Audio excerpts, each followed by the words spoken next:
నమస్తే people welcome back to our channel. నేను చెప్పాను కదండీ లాస్ట్ వీడియోలో నేను పులిహోర దోస తినడానికి గుంటూరు అయితే వెళ్ళాను. అసలు అక్కడ టేస్ట్ ఎలా ఉంది, దాని ప్రిపరేషన్ ఏంటనేది మీకు క్లియర్గా చెప్తాను. ఫస్ట్ అయితే దోస బ్యాటర్ వేశారండి, దానిపైన పులిహోర పెట్టారు, చక్కగా స్ప్రెడ్ చేశారు, దానిపైన ఆనియన్ యాడ్ చేసి పొడి కూడా వేశారండి. మెయిన్ స్టార్ ఐటమ్ ఏంటంటే గీ అనమాట.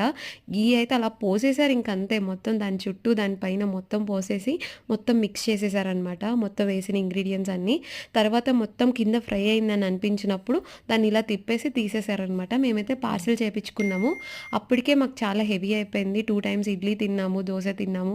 అందుకని చెప్పేసి ఈ దోస తింటే అయితే ఇంకా మీరు ఏ దోస తినక్కర్లేదు, అంత హెవీగా ఉంటది ఈ దోస. చాలా టేస్టీగా కూడా ఉంది, పుల్లగా ఉంది, చాలా బాగుంది.